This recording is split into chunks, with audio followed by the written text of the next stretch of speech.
नमस्कार दोस्तों, आप सभी का स्वागत है आपके अपने ही चैनल एसटी टीचर पर। दोस्तों कक्षा 6 से 8 तक जो आपकी देखिए जो हमारा घर और हमारा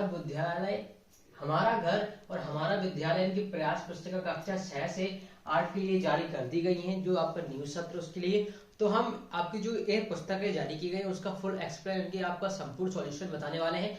आपके जितने भी कार्य पत्रक देखिए गए यहाँ पर आपका फर्स्ट दिया गया है, प्रोजेक्ट कार्य 1 दिया गया है। इस वीडियो में प्रोजेक्ट कार्य 1 देखने वाले हैं। इसके बाद हम क्रमबद्ध तरीके जितने भी आपके प्रोजेक्ट कार्य दिए गए हैं सभी का सॉल्यूशन देखने वाले हैं। तो ये आपके जो सत्र है 2023-24 के लिए ये हो चुका है, लेकिन अब ये सत्र आपका 2024 और 25 के लिए है। ठीक है बच्चों, ये हम सॉल्व करने वाले हैं। तो चलिए अब देख लेते हैं फटाफट से, आपका टाइम वेस्ट ना हो ज्यादा।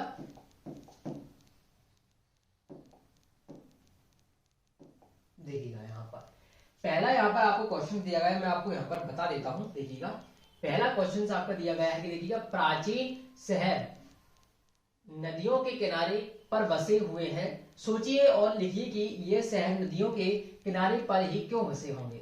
नदियों के प्रदूषण का कारण भी क्या ये शहर है, यदि हाँ तो कैसे, ये इसका लिखना है। देखिए आप नदियों के किनारे बसे हुए शहरों के नाम, अब देखिए नदियों के किनारे कौन कौन से शहर बसे हुए हैं, तो इसका तो आपको थोड़ी सी नॉलेज होना चाहिए कि कौन कौन से शहर बसे हुए हैं। तो ये आपको थोड़ा याद भी करना पड़ेगा इस क्वेश्चनों को, काफी अच्छे क्वेश्चन है, लेवल के क्वेश्चन है। तो देखिएगा यहाँ पर नदियों के किनारे बसी बात करें, देखिएगा सबसे पहले आपका नदी हम लिख देंगे साइड और दूसरा शहर लिख देंगे। ठीक है, देखिए छिप्रा नदी किसके तट पर बसा हुआ है, क्षिप्रा नदी कहां पर है, उज्जैन नदी के तट पर क्षिप्रा नदी है। ठीक है, इस बार गंगा नदी कहां पर है, गंगा नदी आप सभी को पता है कि हरिद्वार में जाते हो आप सभी लोग हैं, गंगा नदी में स्नान करने जाते हो। ठीक है, क्षिप्रा नदी कहां पर है, उज्जैन में। ठीक है, और गंगा नदी कहां है, हरिद्वार। ठीक है, चलिएगा इसके बाद देखिएगा नेक्स्ट और देखते हैं जो हमारे देखिएगा यहाँ पर दिए गए हैं यमुना नदी यानी कि आगरा में आप ताजमहल देखने गए होंगे, घूमने गए होंगे, तो आप उससे ध्यान रखिएगा कि आपका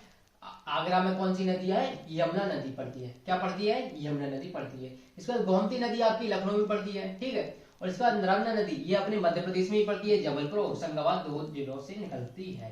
ठीक है, इसके बाद देखिए ये भी आपका एमपी का शहर है। ठीक है, ये आपका यूपी का है, ये भी आपका यूपी का है और ये भी आपका यूपी का है। ठीक है, इस तरीके से आपको इनको कर लेना है।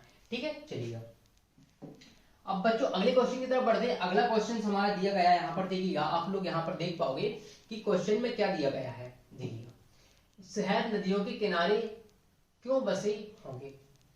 ठीक है, क्यों बसे होंगे, ये सीधा सा सिंपल है कि नदियों के किनारे क्यों बसे होंगे। सबसे पहले जहां पर पानी होगा वहीं पर मनुष्य या तो कोई भी जीव जंतु निवास करेगा, ये तो पहला पॉइंट हुआ। ठीक है, उसी हिसाब से हम इस क्वेश्चन को भी सॉल्व करने वाले हैं। देखिएगा यहाँ पर देखिए शहर नदियों के किनारे निम्न कारणों से बसे होंगे। पहला कारण देखिएगा बच्चों, इसका एक मुख्य कारण पानी उपलब्धता के लिए है। मैंने पहले आपको बता दिया जहां पर पानी होगा वहां पर मनुष्य रहेगा, जीव जंतु भी वहीं पर निवास करेंगे। ठीक है, चलिएगा इसके बाद देखिएगा कृषि कार्य के लिए। अब जब पानी होगा तभी तो हम कृषि करेंगे, खेती करेंगे। कुछ मत्स्य पालन या भूमि कृषक जो सारे होते हैं पानी के बिना संभव नहीं है। ठीक है, अगर कुछ भी उद्योग भी खोला जाएगा तो उसमें भी पानी की आवश्यकता होती है।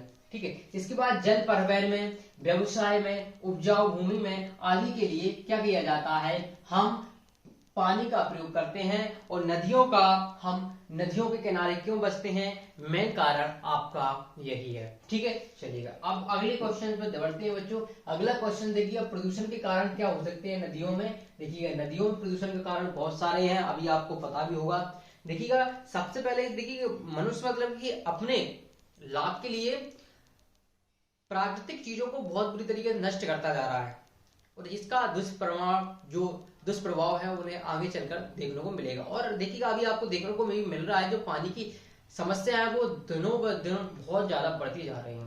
ठीक है, अब देखिए यहाँ पर क्या है, देखिए हाँ नदियों के प्रदूषण का कारण भी शहर है। ठीक है, शहरों में उद्योग, मैंने आपको बताया उद्योग के लिए काफी यूज करते हैं। उद्योग जहरीली रसायनों और प्रदूषण से मुक्त बहुत सारा कचरा इसके बाद देखिएगा यहाँ पर पैदा करते हैं, जिसके कारण प्रदूषण बढ़ जाता है। अब देखिएगा क्या होता है, जो उद्योग वगैरह होते हैं, क्या होते हैं, उद्योग वगैरह होते हैं, उनमें जो पानी यूज किया जाता है उसके बाद जो बेस्ट पानी होता है वो फैला दिया जाता है और वो रिस का क्या हो जाता है अपने नदी नालों में जाकर मिल जाता है। तो उसमें जो भी रासायनिक पदार्थ मिले होते हैं, इससे क्या होता है, सबसे पहले पानी प्रदूषित होता है, उसमें जो भी जीव जंतु रह रहे हैं उनको हानि और क्षति पहुंचती है। तो बहुत सारे इसमें दिक्कत होती है, लेकिन क्या कह रहे हैं कुछ लोग। अब देखिए ये आपका प्रोजेक्ट कार्य यहाँ पर दूसरा दिया गया है। इस प्रोजेक्ट कार्य को हम क्या करेंगे बच्चों, दूसरी वीडियो में हम आपको बताने वाले हैं। ठीक है, इसके लिए आपको क्या होगा, नेक्स्ट वीडियो देखने को मिल जाएगी। ठीक है, इसी प्रकार से अगर आपको ये वीडियो पसंद आ रही है तो आप अपने दोस्तों में भी इस वीडियो को शेयर अवश्य कर दीजिएगा, ताकि देखिए जो कार्यपत्रक आपके मिल जाएंगे बहुत जल्द, सभी विद्यालयों में इसकी पुस्तक उपलब्ध हो जाएंगी। तो फटाफट से आप क्या इस वीडियो को शेयर कर दीजिएगा। और आपको अगर कुछ भी डाउट और समस्या हो तो आप लोग हमसे पूछ सकते हैं, कमेंट बॉक्स में आप पूछ सकते हैं। कमेंट बॉक्स बिल्कुल खाली पड़ा रहता है आप लोगों के लिए। ठीक है, और चैनल को सब्सक्राइब नहीं किया तो सबसे पहले आप चैनल को भी सब्सक्राइब कर दीजिएगा। मिलते हैं नेक्स्ट वीडियो में, धन्यवाद।